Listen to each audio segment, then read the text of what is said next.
Hi, everyone, and welcome to the instructor meet and greet for Weekend Small Business School. And today we are meeting Natasha, our Rector. She is the host of the Real Feel Good Show, and she is just a marketing strategist. I call her a marketing genius. I'm also very blessed to call her my friend. And so I'm so excited for you to meet her. I absolutely love Natasha, and I know you're going to love her and just learn so much from her in her workshop that she's teaching at Weekend Small Biz School, as well as just today, just getting to know her. She's an incredible woman. But first, just in case you don't know who I am, maybe this is your first time seeing me or tuning into any of my live events, I am Amanda Whetstone. I run the workplaybook.com. I am an HR strategist and I help small business owners make sense of the human resources, people management part of their business. So you can find me everywhere on social at the Work Playbook. I am also the host of Weekend Small Biz School in the fall semester is coming up. Open enrollment is starting on September 1st. And what we're doing is a series of meet and greets to let you meet the fantastic instructors that we have for the fall semester, get to know them, get to know more about their businesses, and get a sneak peek into their workshops. So, if you've missed any of the past ones, you can check out the YouTube channel. You can also check out weekendsmallbizschool.com or theworkplaybook.com and find links to those. So, today isn't about me. Today is about giving you a chance to meet Natasha. If you do have questions for Natasha, you can type those in the group chat. I will be checking that and sharing those questions with Natasha as we go forward. So, just to introduce Natasha, Natasha R. Rector is a creative marketing strategist turned web talk show host. She highlights women who have broken out of other people's expectations and have truly become exceptional by recreating the norm and walking in their purpose.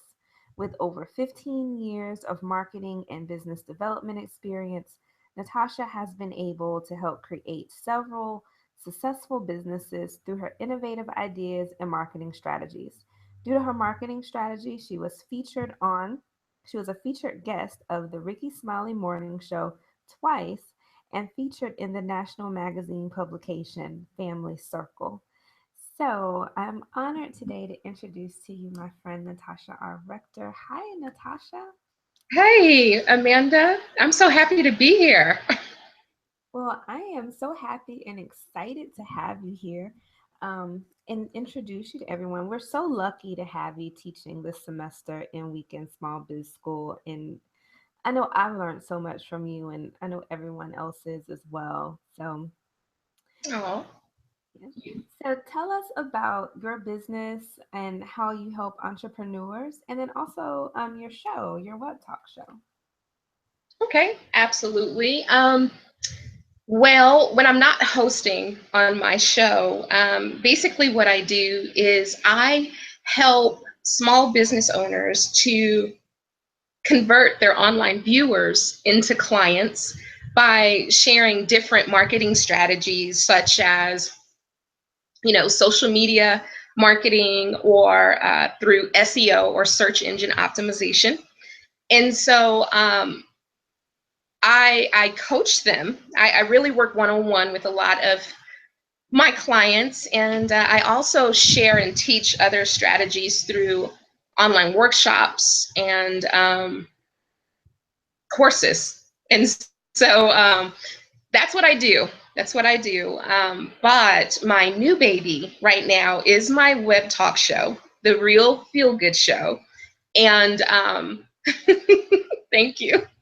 So I'm really excited about this because what I do is I focus women who out from other people's expectations and become truly successful doing their own thing, that thing that they were told that they couldn't do, or that thing that they were told that they would never become successful in, and they're doing it.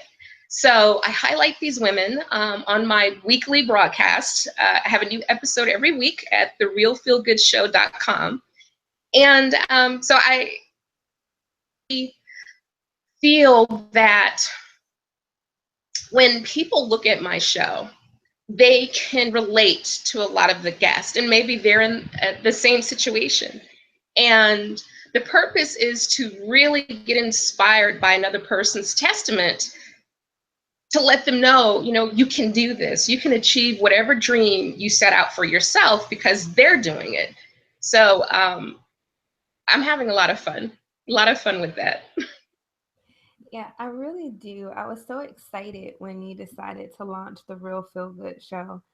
Um, and every week I look forward to it. Every week you just walk away just, inspired and motivated, and you don't find a lot of positivity online these days. So I just Yeah. think it's awesome that you are creating a positive space for women and encouraging women to, pursue their dreams. So if you Thank you. haven't seen Natasha's web talk show, make sure that you check it out.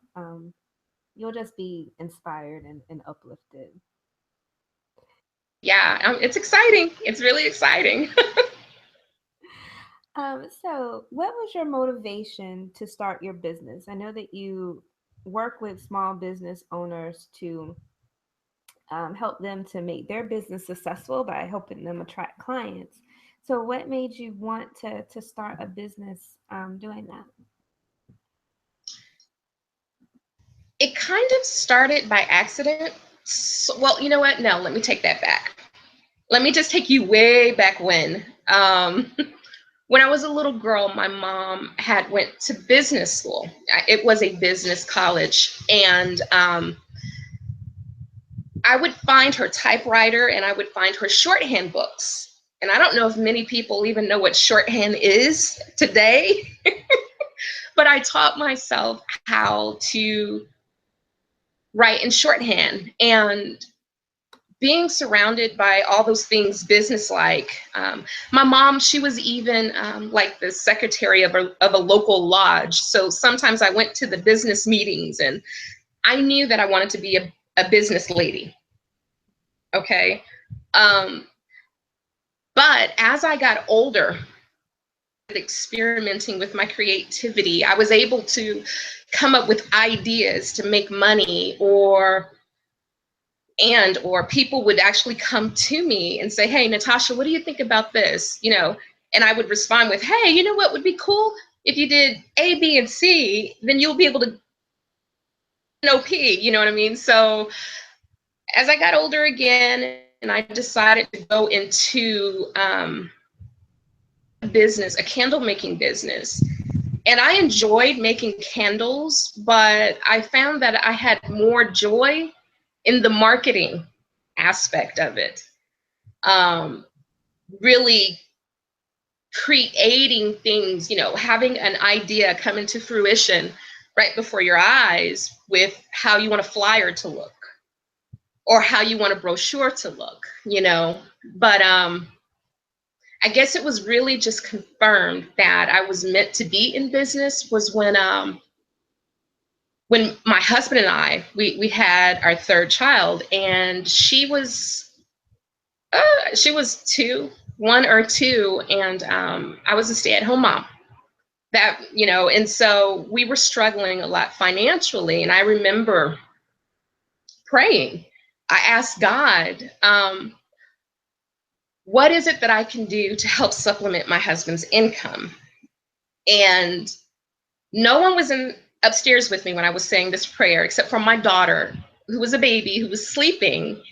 But I heard candles just as clear as I'm talking to you today. And I remember looking around like, wait a minute, who's in this house with me? Um, I called my mom and I told her about my prayer. And so rewind a year previous from that moment, my mom told me, she was like, well, you remember that candle making kit you got me for my birthday or for Christmas? And I was like, yes, ma'am.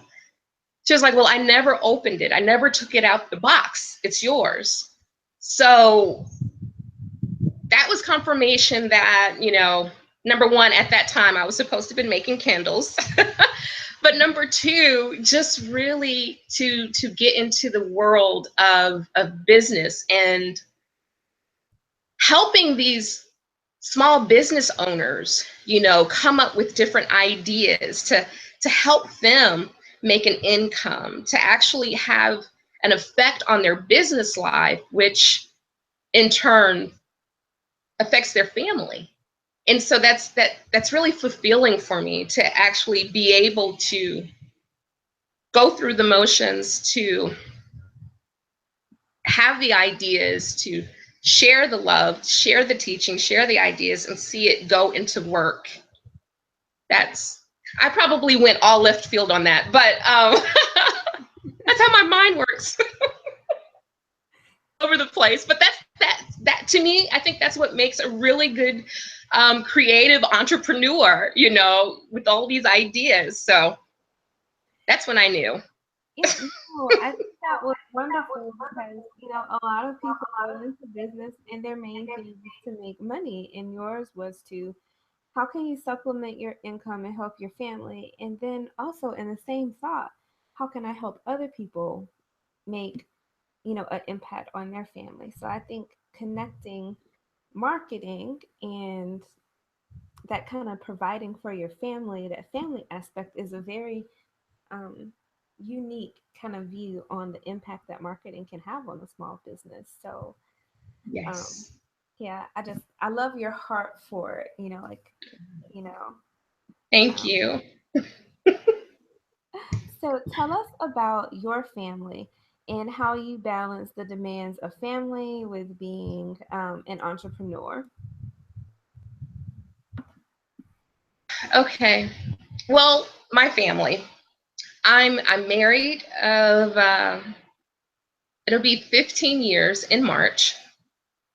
Have a 19-year-old, a 17-year-old, and an 11-year-old. And if I'm not taking them to school or to work or to a teacher meeting or to the recreation center, when I'm not busy being that mom taxi, I'm usually either online or in a book. Um, the balance was something that I had to learn the hard way. And when I first started business, when I was making candles, no balance at all. All I knew was that I learned something new and I had to just dive in and just get at it and learn as much as I could. And because of the excitement and because of that, the household didn't stick up. You know what I mean? I wasn't able to, I didn't take care of the household like I should have. Um, so now, as far as a balance is concerned, you know, I look at it as my children are looking at me as a model. If I'm not taking the time out to spend with them, to answer their questions, to give them the support, the love, someone else outside of the house will. Someone else's obligation except for mine. And so since I learned how to get a better balance on that, my children actually started watching me and they were thinking of becoming business people themselves, and but I think it's really brought our family closer together because I am here when they need me, but they know when mommy says, okay, I'm going into an interview, don't interrupt me. They understand because they know I'm going to take the time and spend it with them. I'm just grateful that they're older now because I don't know, if I would have been able to have that happy balance if they were younger. But it's really, you just have to make the time. If you don't, your house will fall. You just have to be intentional with your time and say, okay, you know what? I'm not going to be on Facebook today. I'm going to take them to the zoo, or we're going to go window shopping at the mall or whatever. So being more intentional, that's when everything started rocking and rolling a little better. Yeah, and I know that once you start a business, the first stage you're really excited, so you want to do it all the time. And then once it's successful, then you have clients or you have all this other stuff that happens. So um, those Yes. being intentional, that's a very good tip for someone who's, who's starting out and may have small kids, or, or Yeah. not so small kids, because they never don't need mommy. So it's yeah, so that is very encouraging, and I think it's great. And that's another thing that I love about your show too, is that it lets women from all walks of life see, like, okay, she did it, so I can do it. It's awesome. Yes. Okay, so who has been the biggest influence on you as a business owner and as a leader? Ooh, the biggest influence as a business owner and a leader. That's a really, really big question. um,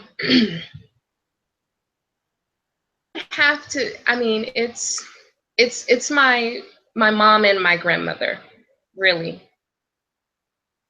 With my grandmother, she was tough little lady. She loved everyone, and each time you would ask her how she was doing, she would always respond with, "Oh, I'm doing nicely," whether she was or wasn't. She believed that there was no point in complaining. If you're going to complain, then if you have time to complain, then you should have time to come up with a solution. I don't always follow that. That's still a progress, of learning. But she taught me that if you're going to do something, do it right. My grandmother. My mom really taught me. She always said, nothing beats a failure but a trier. So she really encouraged me to try new things. And I mean, as a kid, I played the clarinet, I played the violin, I played the piano. I wanted to have guitar lessons, but instead I just picked up my ukulele.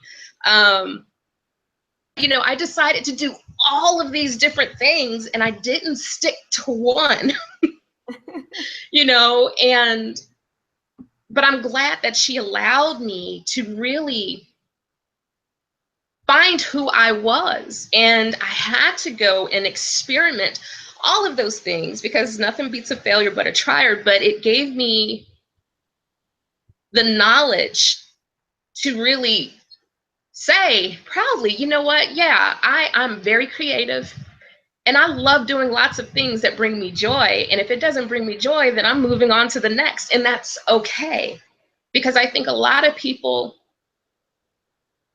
get tied up in saying, well, yeah, I started this. I have to start from the finish, from the beginning to the end. I got to keep going. Even if it's bringing me the blues, I got to keep going. Even if and that's not me. You know, I can't tell you how many jobs I've had since the age of 14. But you know what? It brought me the experience that I needed so that I can share with others, whether it's, how to be a better employee, whether it's, learning the business principles from those employers and implement it in my own and share it with others. It's a reason for everything. And so my mom and my grandmother both, just hand in hand, they've had a huge impact on my life for my business and giving me an example of a leader. So that's my answer. And that's a great answer, because a lot of times when kids are growing up and kids are told you start something, you have to see it through, and it doesn't matter how miserable it makes you, or if you're not good at it, or like you said, it's giving you the blues. But you can Yeah. spend so much time trying to make yourself fit into something, and that's not even where your gift is, where your talent is.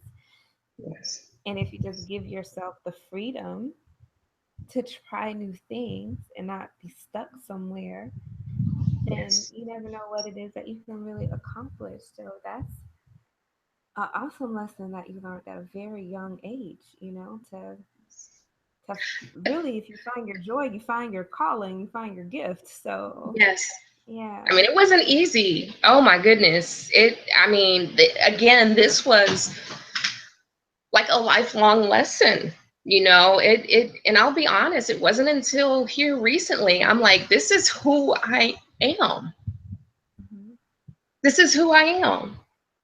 And that's an awesome thing. And I just really encourage anyone that's looking at this, if they beat themselves up because they try a million and one things a day and they never stick to one thing, that's okay.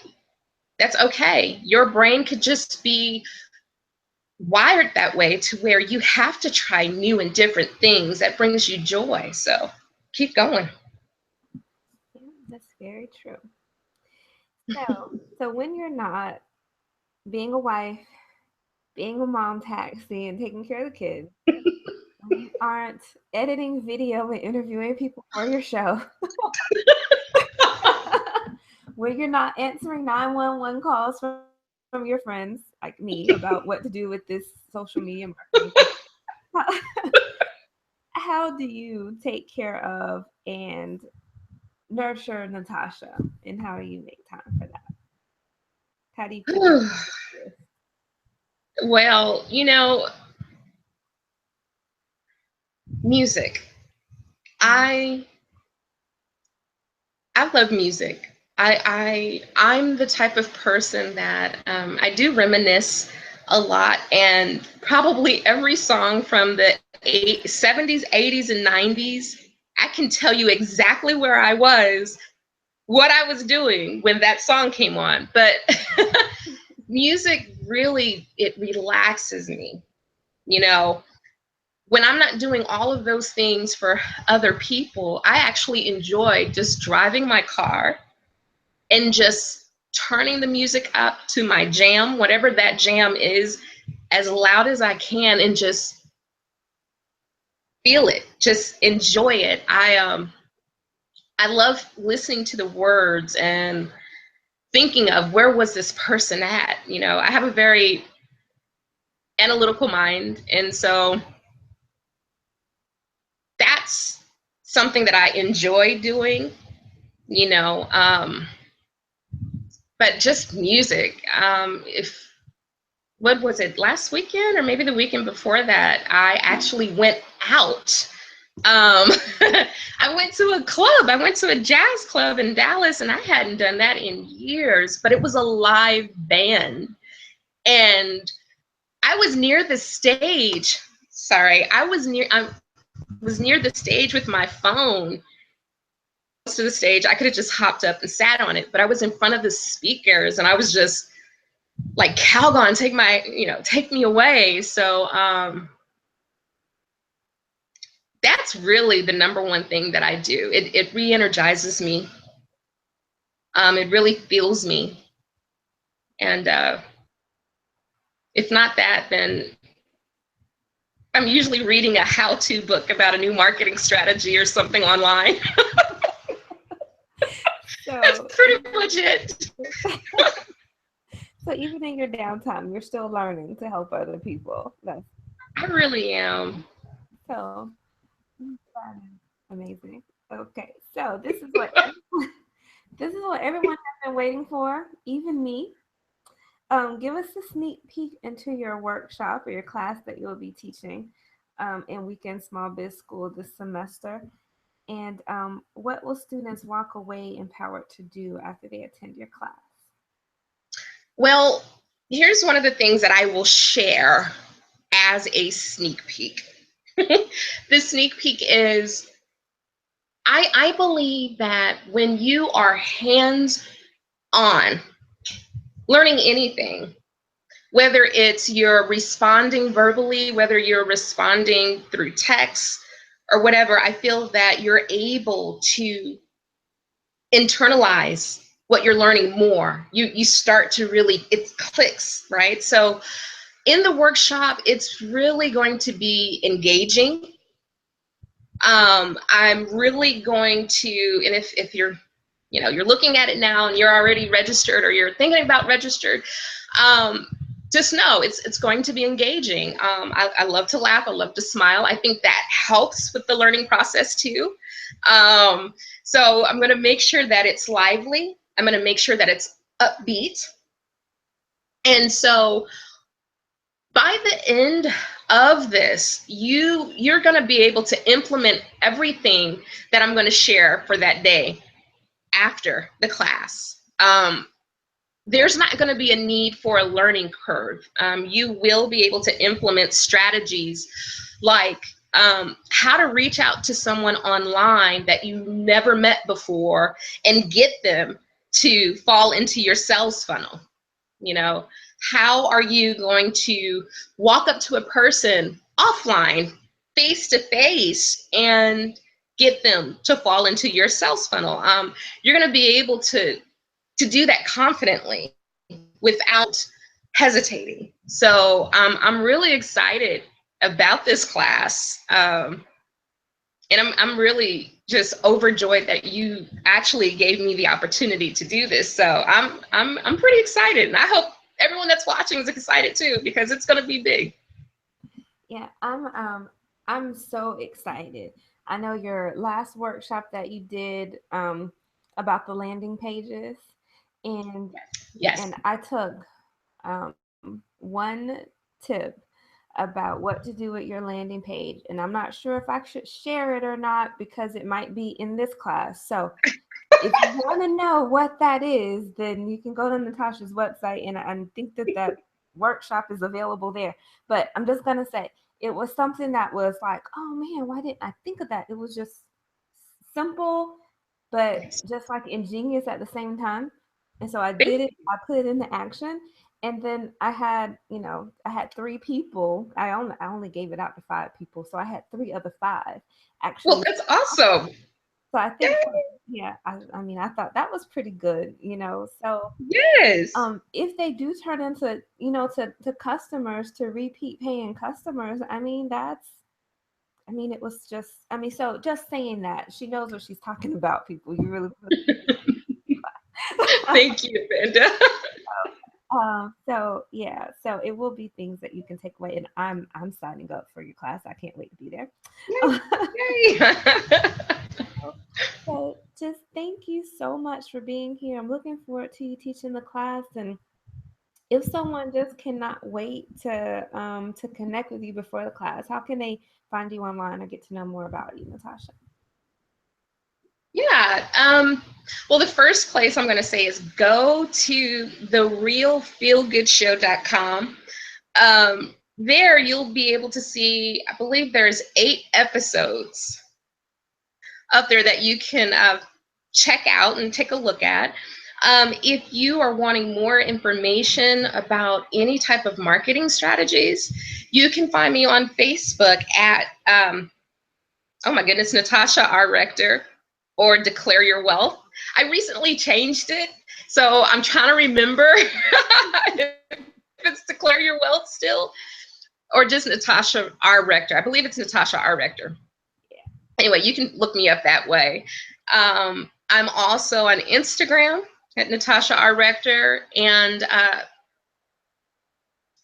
as well. So I'm in the process right now of rebranding and really trying to get everything, the show and Natasha, separated. So just find me on Facebook. You'll be able to. Oh, and on Twitter, Natasha R. Rector.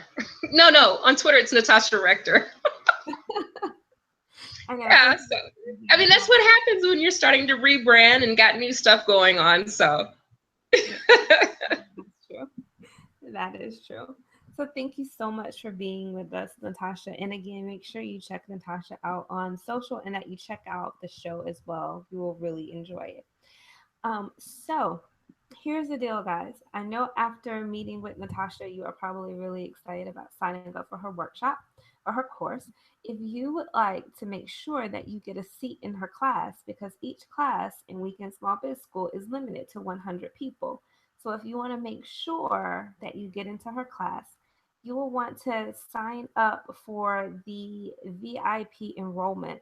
And all you have to do is go to weekendsmallbizschool.com, click on enroll, and all you have to do is put your name and your email address. And what that lets you do is you get to enroll in all the classes that you want to take this semester 2 days before everyone else does. Regular enrollment starts on September 1st. So you will get to start enrolling on August the 30th. So go ahead and do that to make sure that you get first pick of all the classes that you want to take. You can take one, you can take them all. It's up to you. I recommend taking them all because they're all going to be amazing. So again, that's weekendsmallbizschool.com. Click on enroll. So I'm looking forward to seeing everyone in Weekend Small Biz School this semester. You can find all the details, everything you need to know at weekendsmallbizschool.com. You can also follow me at theworkplaybook.com and at workplaybook on all places social. So until next time, I hope that you will check out the next meet and greet, which is coming up tomorrow with Deja Cromartie, and you're going to enjoy that one as well. So thank you for spending some of your time with us. Thank you for being here, Natasha, Thank you. and enjoy the rest of your weekend. Bye, guys. Until next time. Bye.